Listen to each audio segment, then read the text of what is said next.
Donald Trump telah kembali ke Gedung Putih. Ia menggelorakan satu janji, Amerika akan menang, apapun harganya.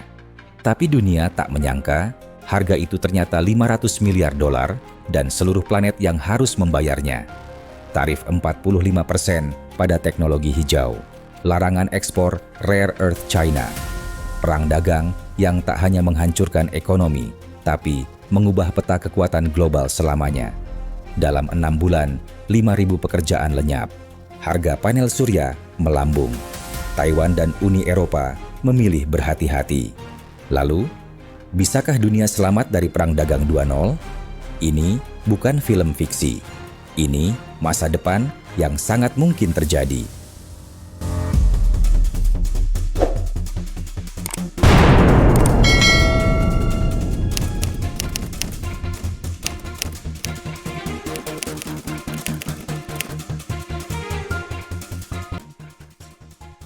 Pada Januari 2025, Donald Trump kembali menjabat sebagai Presiden Amerika Serikat, membawa agenda ekonomi yang lebih radikal dari masa jabatan pertamanya.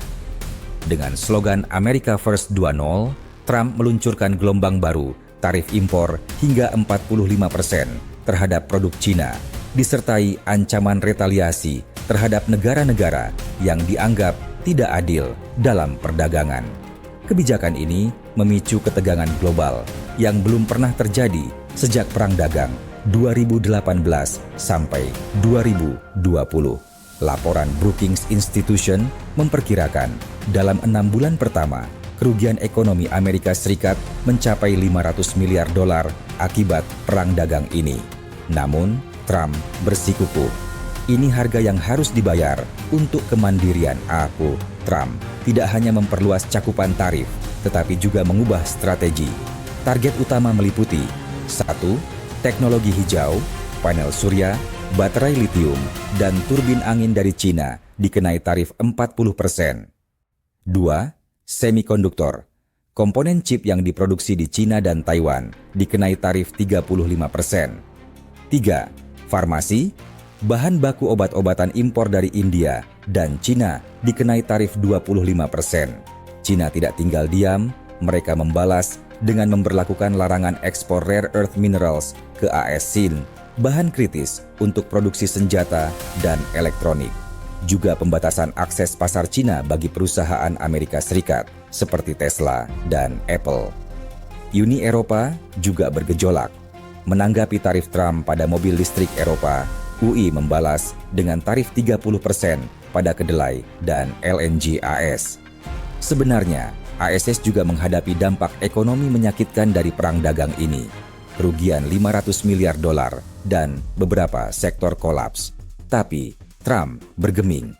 Dalam industri otomotif listrik ASS, Tesla terpaksa menaikkan harga Model Y sebesar 20% karena ketergantungan pada baterai Cina, sehingga penjualan turun 35% di pasar global.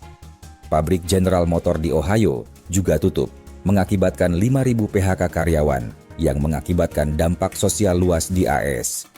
Akibat krisis chip global, harga laptop dan smartphone melonjak 40%. Dell dan HP memprediksi penurunan produksi hingga 50% pada 2026. Taiwan, yang merupakan produsen 60% chip global, terpaksa mengurangi ekspor ke ASI untuk menghindari konflik yang lebih besar dengan Cina. Pertanian di Amerika Serikat juga menjerit. Cina mengalihkan impor jagung dan kedelai ke Brasil dan Rusia, sehingga pendapatan petani Iowa anjlok 60%. Untuk menanggulangi ini, Trump menggelontorkan bailout sebesar 50 miliar dolar. Tetapi, dana ini dianggap tambal sulam oleh ekonom. Inflasi di Amerika Serikat juga meledak. Harga panel surya naik 70%, memperlambat transisi energi Amerika Serikat. Upah real pekerja Amerika Serikat turun 4% akibat kenaikan harga kebutuhan pokok, menurut laporan Bureau of Labor Statistics.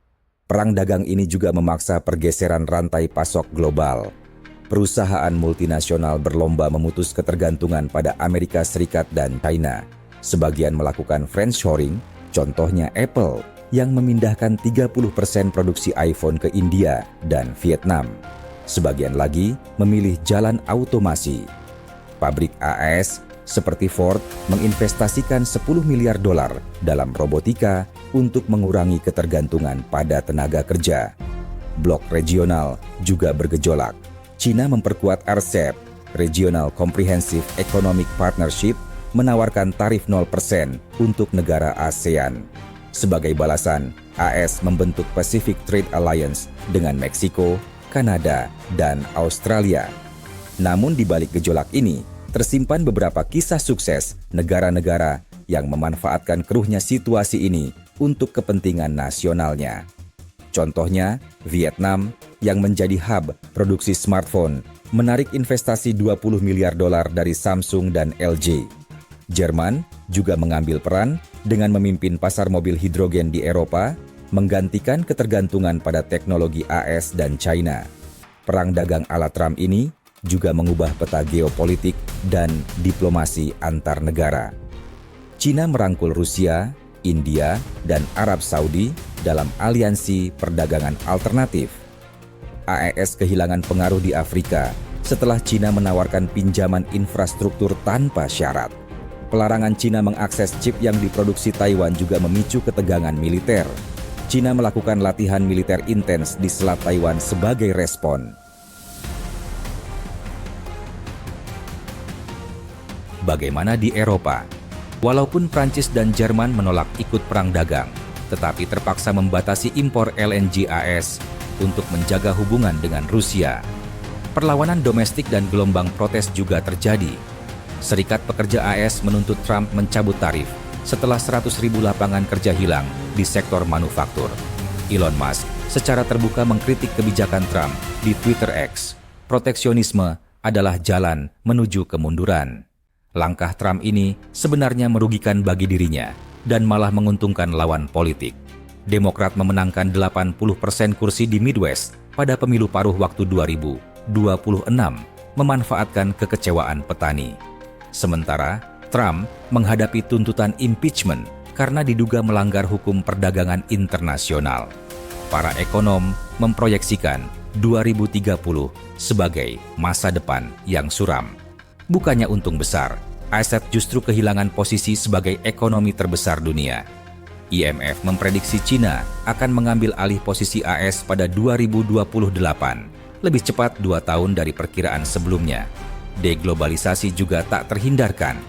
Perdagangan internasional menyusut 15% pada 2026, memicu resesi di negara berkembang. Inovasi di AS juga terhambat karena embargo komponen dari China membuat penelitian AI dan bioteknologi AS tertinggal. Perang dagang Trump 2025 menjadi bukti bahwa proteksionisme hanya melahirkan kekalahan multipihak. Meski Trump berargumen Assad harus berani sakit untuk sembuh, kenyataannya ekonomi global terlalu terintegrasi untuk dipisahkan oleh tarif. Solusi sejati terletak pada diplomasi kolaboratif, bukan konfrontatif. Seperti dikatakan Presiden Jokowi dalam KTT G20 2025, tidak ada negara yang menang dalam perang dagang. Kita semua hanya bisa kalah bersama.